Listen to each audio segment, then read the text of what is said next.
Let me begin with Anis. What, given the framework of the discussion and the disruption of the fourth industrial revolution, what should a government's priorities be from the point of view of policy in terms of planning for the future? You belong to a country with a big population, with a growing population, and a huge proportion of young people who are going to be really impacted by these changes. Thank you. I think that the challenge that we have in Indonesia is also perhaps similar to many developing countries across the globe.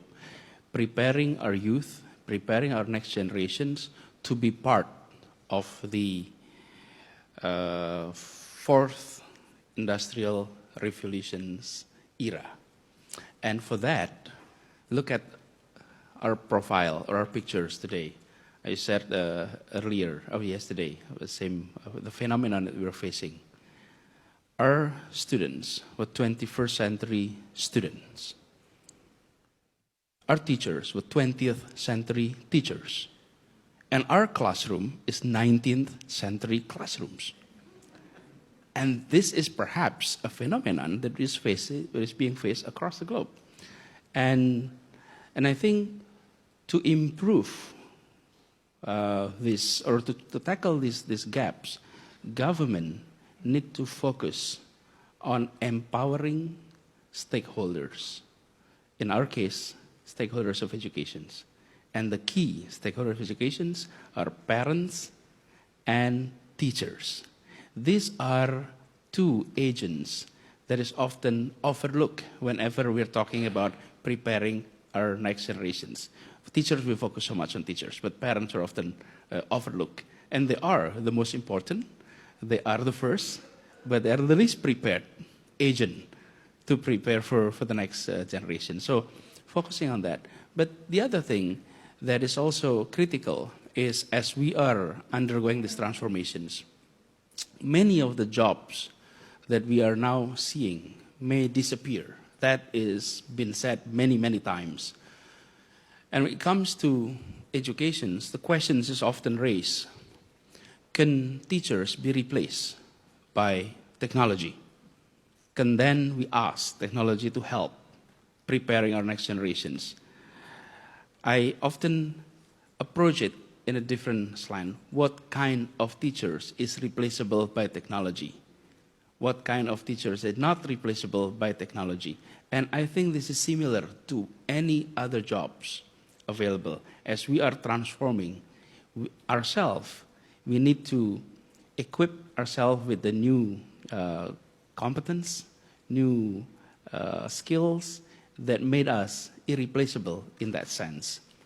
The other aspect that is critical is, especially in the area of education, is we need to add what we bring into our classroom. In the past, we focused so much on what we often call as 3R. Reading, writing, and arithmetics. Now we need to add with literacy in terms of financial literacy, cultural literacy, information technology literacy. Mm-hmm. And on top of that, the World Economic Forum produced a report 2 months ago on the importance of the 21st century competence, that is creativity, critical thinking, collaborations, and communications. So the challenge that we are now facing, disparities, and then we have to prepare the next generations for the challenge that we are not yet seeing the reality, that our preparations is to enable them to be part of the future by equipping with the 4 C's that I mentioned earlier. So I just want to follow up one point that you made when you talked about 19th century classrooms. So on a practical level, what is your ministry doing to, let's say, upgrade the hardware? And again, on a specific level, what is your ministry doing to upgrade the quality of your teachers? Parents you can't control, You can never control the parents. Yes, and they don't want to be controlled. Number one, the phenomenon of 19th century classroom is everywhere. The setting of our classroom is still in the period of the third industrial revolution's era, that we prepare our teachers to be an instructor in the classroom. And that's why the setting is teachers as instructor. Now, teachers is more a facilitator. So number one that we're doing is training the teacher to shift the role from instructor into facilitator. So what we did is we're launching a massive teachers training across the country. The size is rather big. We have 2.9 million teachers under our authority. And on top of that, the infrastructure itself, we choose not to change in terms of changing the setting of the classroom or anything. No. But we focus more on the teachers. We focus more on making technology available, especially information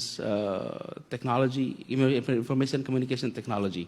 So what we do is we are, for example, we're preparing our exams into a computer-based exams. The idea is to make our exams be an interactive exams, and we're able to provide much of the innovations into our exams. Otherwise, with this large number of students, we will not be able to do that. So, providing technology in our schools, enabling teachers to change its role from instructor into facilitator through trainings. And the fourth one is actually, we're doing it, we are creating a directorate on parenting education. Yes, indeed. And we created this directorate. The idea is to facilitate learning among parents. So successful parents were being interviewed, they share their stories and experience, and we put it into our system that we then distribute it to parents across Indonesia. Through whom? Through our schools. So now, schools were required to invite parents twice per semester, and the materials that we have from lesson learned from other parents were being distributed to them. The idea is we have to make sure teachers and parents understand that we all are learners. If you want to be part of the futures, then you really have to understand that we are learners, not only the students, but also the teachers and parents.